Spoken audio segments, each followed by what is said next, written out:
We are going to talk Browns training camp winners and losers. But first, make sure you join us for our watch party tomorrow. Browns Jets NFL Hall of Fame game from Tom Benson Stadium in Canton, Ohio.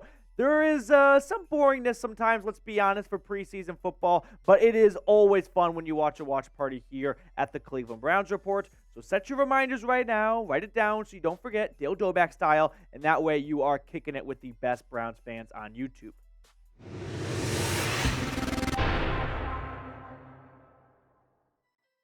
We are 9 days into Cleveland Browns training camp, which means we have 5 winners and losers. And our first winner is Deshaun Watson. Of course, all eyes are always on the quarterback during training camp because as the quarterback goes, the team goes. And so far, Deshaun Watson, he's been awesome. There's really no other way to put it. He has not been perfect. He's not batting 1,000 or he's not completed 100% of his passes, but he has been leaps and bounds ahead of where he was a year ago for his first training camp with the Browns, where he wasn't even the first quarterback on the depth chart, right? The offense was tailored to Jacoby Brissett. He was getting the runs with the first team offense, but a very different story a year later, much more accurate. That has definitely been a word that has jumped out and has been a common theme from a lot of people I have talked to in Berea and then going back to Greenbrier, where he is making a lot of very difficult throws. Usually in training camp early on, it's kind of like flag football before the pads come on. And even when the pads come on, you can't tackle the quarterback or anything. So for the quarterback, it's not really even close to a game-like feel. But Deshaun Watson is putting the ball in a lot of very small and tough windows. Pretty much every day, there is a walking highlight that comes from number 4. And let's call it what it is. You'd rather have your quarterback look good than bad in training camp. It's only training camp. I think Browns fans know better than anyone else that training camp can sometimes be a bit misleading as far as how the regular season goes. But I'm calling my shot right now.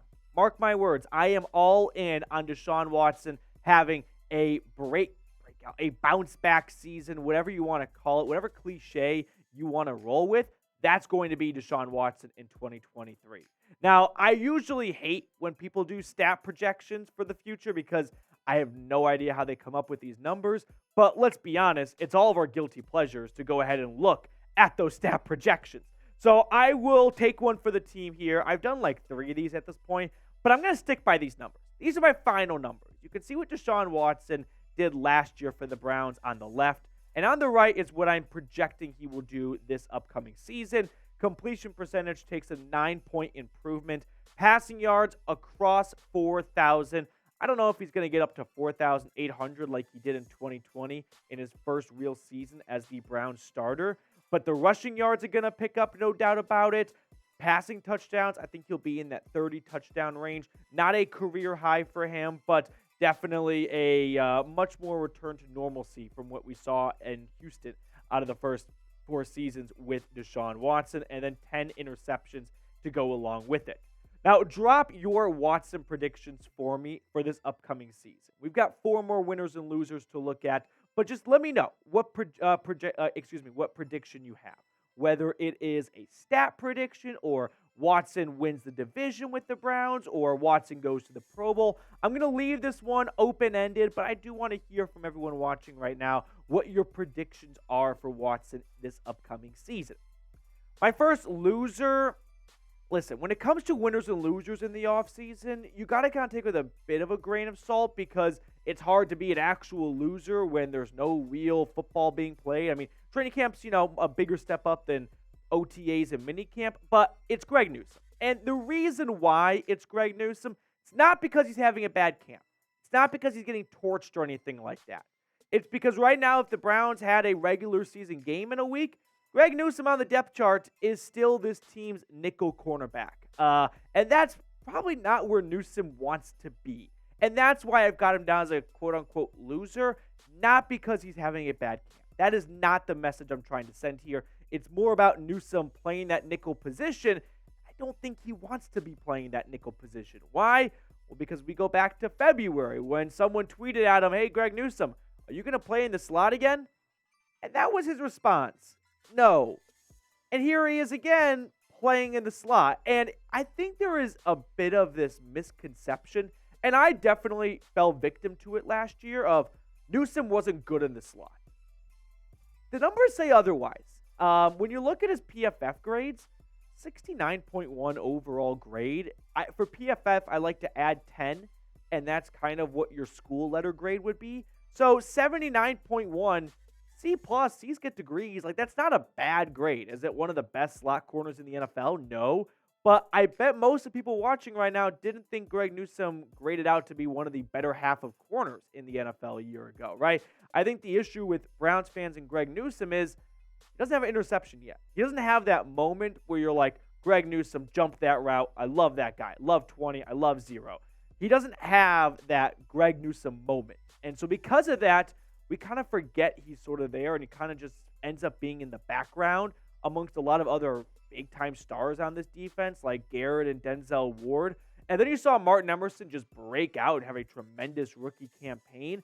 And all of a sudden, Newsome kind of got lost in the mix, and we're like, well, he's already CB3. That means he can't be that good. Let's take a moment and just all together come together and just squash and kill this idea that Greg Newsome is not good. I think a good chunk of the fan base is kind of just has that in the back of their head, because in March we were talking about flipping Greg Newsome for Jerry Jeudy. And when you wanted to get a wide receiver before you got Elijah Moore, Greg Newsome felt expendable, right? He felt like that could be a piece you moved on from because you had Denzel Ward and you had Martin Emerson. So Newsome all of a sudden looked like the odd man out, and let's flip him for a wide receiver. Well, when the Browns ended up getting a wide receiver without moving on from Greg Newsome, all of a sudden we had a lot of people, including myself, time to time, although I was never really driving the bus of trade Newsome for Jeudy. I never thought that was going to happen anyway. But he would be a CB1, in my opinion, on a good chunk of teams. Like, there are a lot of teams with young corners on there, like, say, the Chicago Bears. They come to mind because they've got a young secondary with Jalen Johnson and Kyler Gordon and whatnot. If Greg Newsome was on that team, Bears fans would be like, we've got an awesome cornerback for years to come. But because he's behind Denzel Ward and Martin Emerson, he kind of gets lost in the shuffle a little bit. And I don't think that's really fair to him. And I hope that he has a very strong start to the year so that all of the Browns fans and the casuals can go, oh yeah, you can be a good corner without getting an interception still. Now, another quick note I want to pass along here when it comes to the slot corner position. Denzel Ward has been getting some runs in that slot position, which is new. I mean, the guy's an incredible athlete, but we have not really seen him play in the slot all that much. But we have seen him and Newsome take turns. And Greg Newsome told the media it kind of depends on the lineup and the matchup they're going up against. But that's definitely something to keep an eye on. Now, before we get to the rest of today's winners and losers, I got to share with you guys an awesome deal with our sportsbook partner, BetUS. Go to chatsports.com/bet. Go to promo code or enter promo code Browns125. When you do that, they're going to give you a 125% deposit bonus. Now, my boss got mad at me for saying football is not back until the regular season because some people claim football is back with the preseason. I don't buy it. But if you are one of those people, you could put some cheddar down on the Browns-Jets Hall of Fame game. Quick plug, we'll be live for it. And you can join me because I'm putting all my BetUS money on the over. Last year, I took the under because I always kind of think, oh, preseason, no good players are playing. There's not going to be a lot of scoring. But you also got to remember, not a lot of good defense is being played.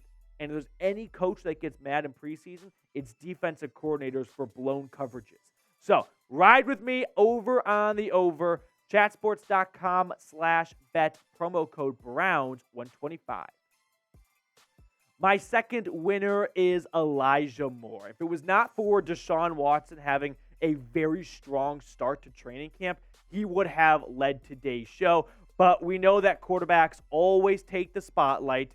But Moore, in my eyes, pound for pound, has been the biggest winner so far at training camp. He has been the actual walking highlight. All eyes are on number 8.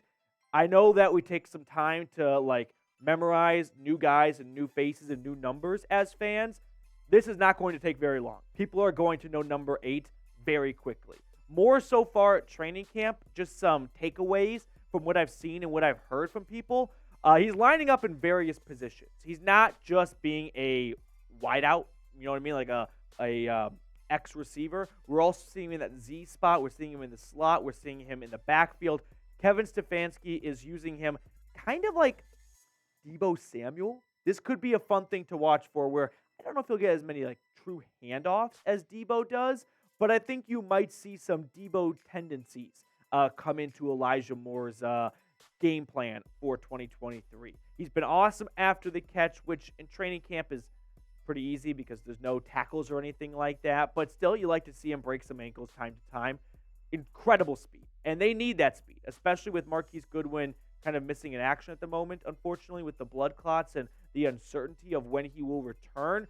We need the speed, and Moore has got it. Watson has found him and has identified him as a go-to target. These two are developing a chemistry, and I know that training camp sometimes feels like, oh, it doesn't matter, just shut down the star players, wait until September, and that's true for some guys at positions, but I don't buy that for a quarterback and a new wide receiver. They need to get that downfield chemistry nailed down in August, so it's not getting nailed down in September and October, and they're not on the same wavelength. But overall, the guy has just been a brand new toy Christmas morning for Kevin Stefanski. You can tell that he has been drooling because Stefanski is an X's and O's guy. He is not a head coach because of his rah-rah speeches. He is a head coach because of what he game plans and his football IQ and his ability to put together, which I understand some of us don't always like, a very solid game plan. And so for that reason, you got to envision that Stefanski is going to have one heck of a time and field day planning how he wants to use his new Deebo Samuel. But pick a wide receiver for me. Our Steelers guy here at Chat Sports, Jack Sperry. The two of us have a nice, it used to be well-mannered rivalry. Now it's not. Now it's full-on war.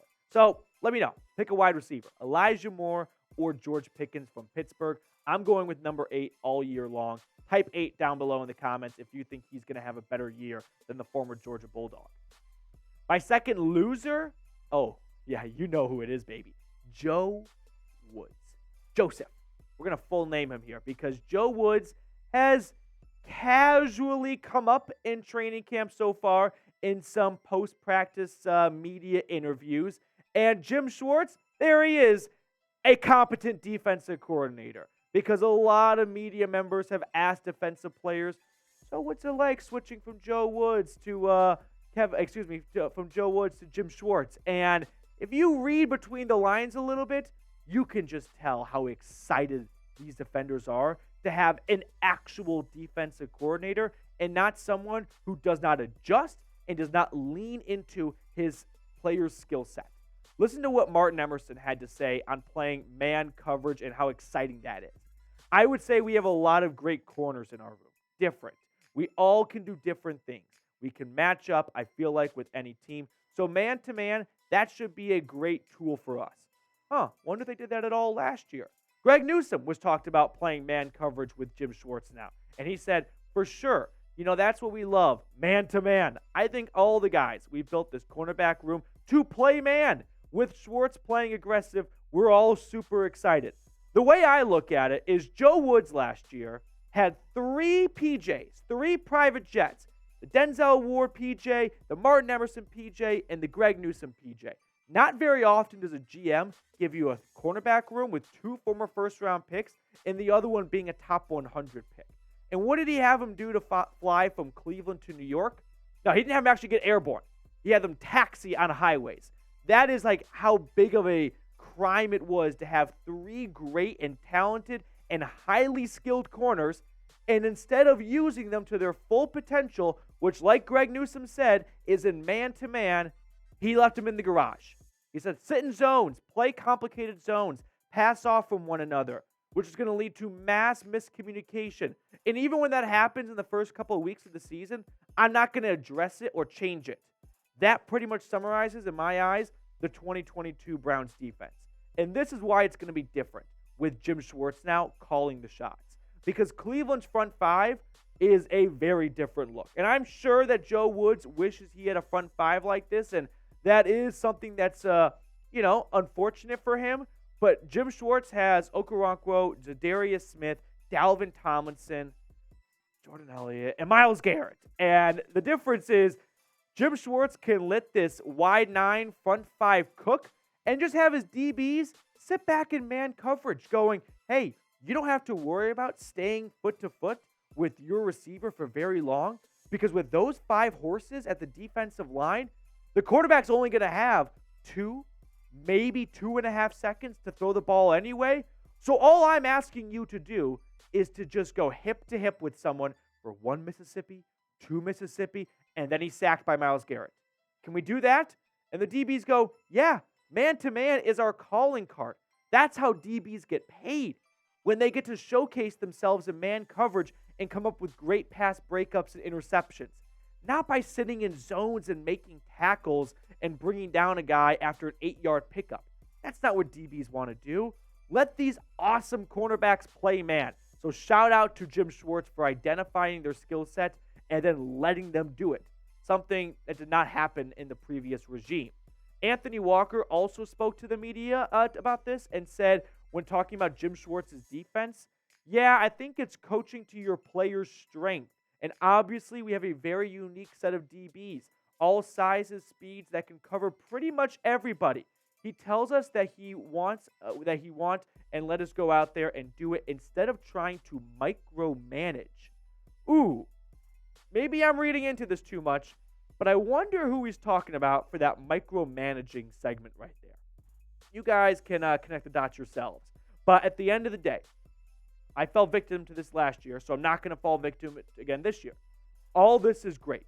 This is great stuff. It is stuff we can drink on and get drunk on. But at the end of the day, it's August 2nd. We have a long way to go until week 1 against the Cincinnati Bengals. And Anthony Walker said it himself. We look great on paper, but paper's not how football's played. We have to actually see it materialize on the field. And so I am going to just tap the brakes slightly and not rear end the shit out of 2023 Cleveland Browns Super Bowl until I see this defense really come together on the field. But what do you guys think about this question here? Are the Browns going to be a top 10 defense? I think they have the possibility to be so. Why not, right? What's holding them back? They've got the talent. Myles Garrett, Zadarius Smith. Zadarius Smith in his last 3 full seasons, 10-plus sacks, and he's playing Robin. He's playing Batman to the Dark Knight. And in the secondary, you've got Denzel Ward, Greg Newsome, Martin Emerson. Rodney McLeod, for shits and giggles, is this team's 3rd safety. He would be starting on more than half the teams in the NFL. This team absolutely has the capabilities to put up a top 10 defense in my eyes. Third and final winner from training camp so far, I'm going to go with Martin Emerson. I remember being skeptical when they made the selection back in 2022, and boy, have I never been so happy to be wrong about something so far. Because Emerson has just point blank been the camp stud so far. He has made interceptions. He picked off Deshaun Watson for 6. He has been an absolute blanket on the field. And there is something to a sophomore, regression or slumber, if you will, but it does not appear to be the case for Martin Emerson. He has gotten off to a very strong start in training camp.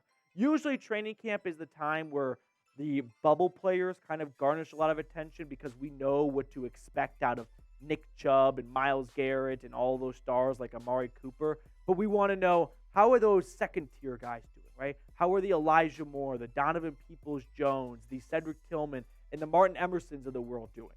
Martin Emerson, he's balling out. Now, last year, he was a really solid cornerback.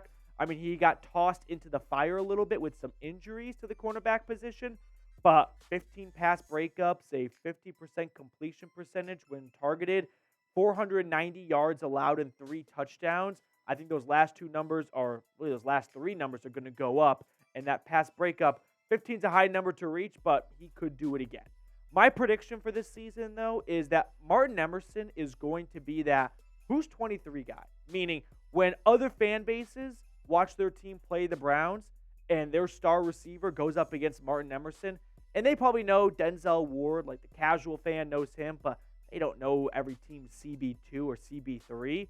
But when they go up against Martin Emerson, they're going to be like, I didn't know Denzel Ward was 23. Like, that ain't Denzel Ward. That's Martin Emerson. And this is a name you might want to start to familiarize yourself with because he could be a Pro Bowl corner this season if he builds off of the way he played his rookie year. I know that's a bit egregious, but I do believe that Martin Emerson, every single year, every team has that one guy where when the other fan base watches their team, play the Browns, they go, I had never heard of that guy before. Well, we know about him, and you're going to know about him now. One last plug, make sure you tune in for our Browns-Jets watch party. We will be going live 30 minutes before kickoff. It's a great way to take in Cleveland Browns football. You can have the game on your TV, put us on your phone, or if you don't have the game on your TV, this is an awesome way to experience a Browns football game. To wrap up the show, the producers are up 2-1. It's 2-1 bad guys, and today's producer is none other than Mr. Jake Chipper, one of the newer guys here, coming in on your first month almost. Yeah, about a month here in a couple days. Which card do you want to go with? Let's go with a Jack of Hearts. Jack of Hearts. We had 7 of Diamonds win yesterday for Big Tex. You're going to go Jack of Hearts. I'm going to go with the 6 of Spades. 10 of Clubs. Ooh. 10 of Clubs. I think this one hits a lot. But that's going to do it for us on today's show. Thanks so much for tuning in. We'll see everyone later.